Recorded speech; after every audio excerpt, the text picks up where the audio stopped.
ladies and gentlemen, is why you shouldn't be shoving ice cubes up your body. In other breaking news, a Florida woman has been hospitalized after being found passed out in the middle of the street earlier this morning. 23-year-old Julieta Fernandez has been admitted to the hospital, and doctors believe she may be showing symptoms of withdrawal from synthetic marijuana. We have reporter Samuel Villatoro on the scene at Aventura Hospital right now. Sam? Yes, thank you, Jasmine. Julieta was brought in this morning by a young couple who found her passed out on the sidewalk while going on their morning run. When she was brought in, she claimed to have no recollection of what happened after she stepped outside of the house. So all I remember is that I was feeling super overwhelmed and I had really bad depressive thoughts. So I decided to go outside and get some fresh air. And as I was walking, I felt like I couldn't concentrate on the things around me and I couldn't go back home. So then I started getting really anxious and I got a panic attack, and that's all I remember. After that, I woke up and I was in a hospital bed. Here with me now is Dr. Mozo, the person in charge of Julieta's care. Doctor, can you tell us more about what's going on here?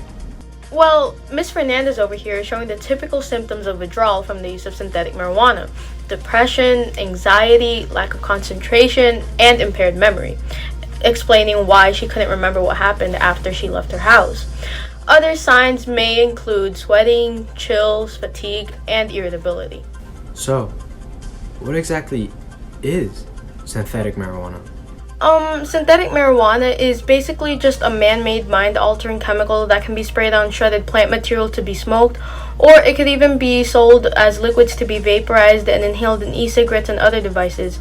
Most people might recognize it as spice or K2, but I always see it being advertised as fake weed. And although synthetic cannabinoids do act on the same brain cell receptors as THC, its effects are far more dangerous than that of real marijuana. You mentioned that she was showing withdrawal symptoms. Does this mean that she was previously addicted to it? Unfortunately, yeah. In fact, she was actually admitted here a couple of weeks ago after showing the effects of addiction. So yeah, I came after 2 weeks because I was feeling really strange. I'm gonna be honest, I've been using them for quite some time and I'm always chilling because it's always the same thing that happens. I get hallucinations, I feel relaxed, which I really enjoy, and I get hungry. But there was this time where I was vomiting and I felt like my heart rate was going up, and I didn't understand why, because this usually doesn't happen. Actually, it never happened. So I started feeling paranoid, really paranoid. So I decided to go to the emergency room, and that's where I met Dr. Mozo. Right, Doc? Yeah, she was lucky that she came in when she did. We were able to advise her to stop her use of the drug before she suffered from the long-term effects, such as stroke, heart attack, psychosis, and sudden death.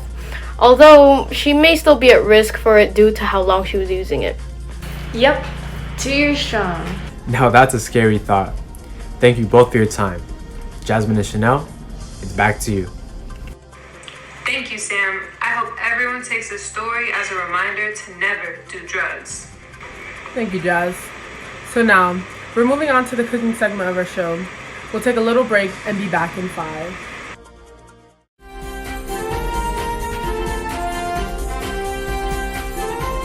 Disclaimer, this is a dramatization. The events you have just witnessed clearly violate HIPAA and several other rules. This would never occur in the real healthcare setting.